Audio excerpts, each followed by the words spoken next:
والذین یؤمنون بما انزل الیک وما انزل من قبلک وبالآخرة هم یوقنون۔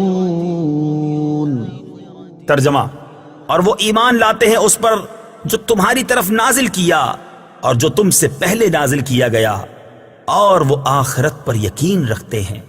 والذین یؤمنون بما انزل الیک، اور وہ ایمان لاتے ہیں اس پر جو تمہاری طرف نازل کیا۔ تفسیر صراط الجنان میں ہے، اس آیت میں اہل کتاب کے وہ مومنین مراد ہیں جو اپنی کتاب پر اور تمام پچھلی آسمانی کتابوں پر اور انبیاء علیہم السلام پر نازل ہونے والی وحیوں پر ایمان لائے اور قرآن پاک پر بھی ایمان لائے۔ اس آیت میں ما انزل الیک سے تمام قرآن پاک اور پوری شریعت مراد ہے۔ اللہ تعالیٰ کی کتابوں وغیرہ پر ایمان لانے کا شرعی حکم۔ یاد رکھیں کہ جس طرح قرآن پاک پر ایمان لانا ہر مکلف پر فرض ہے، اسی طرح پہلی کتابوں پر ایمان لانا بھی ضروری ہے جو گزشتہ انبیاء کرام علیہم السلام پر نازل ہوئیں۔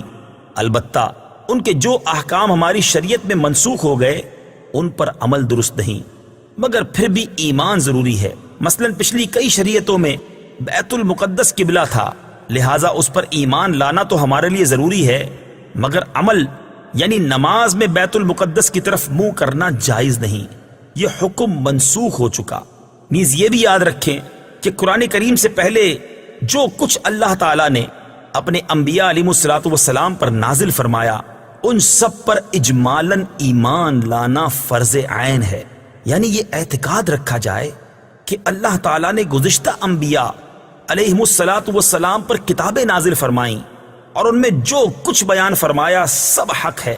قرآن شریف پر یوں ایمان رکھنا فرض ہے کہ ہمارے پاس جو موجود ہے اس کا ایک ایک لفظ اللہ تعالیٰ کی طرف سے ہے اور برحق ہے، بقیہ تفصیلاً جاننا فرض کفایہ ہے، لہٰذا عوام پر اس کی تفصیلات کا علم حاصل کرنا فرض نہیں جبکہ علماء موجود ہوں جنہوں نے یہ علم حاصل کر لیا ہو۔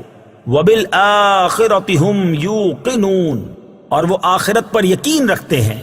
تفسیر صراط الجنان میں ہے، یعنی متقی لوگ قیامت پر اور جو کچھ اس میں جزا و حساب وغیرہ ہے سب پر ایسا یقین رکھتے ہیں کہ اس میں انہیں ذرا بھی شک و شبہ نہیں ہے۔ اس میں اس بات کی طرف بھی اشارہ ہے کہ یہودیوں اور عیسائیوں کا آخرت کے متعلق عقیدہ درست نہیں، کیونکہ ان میں سے ہر ایک کا یہ عقیدہ تھا کہ ان کے علاوہ کوئی جنت میں داخل نہیں ہوگا، جیسا کہ سورہ بقرہ آیت نمبر 111 میں ہے۔ اور خصوصاً یہودیوں کا عقیدہ تھا کہ ہم اگر جہنم میں گئے تو چند دن کے لیے ہی جائیں گے، اس کے بعد سیدھے جنت میں، جیسا کہ سورہ بقرہ آیت نمبر 80 میں ہے۔ اس طرح کے فاسد اور من گھڑت خیالات جب ذہن میں جم جاتے ہیں تو پھر ان کی اصلاح بہت مشکل ہوتی ہے۔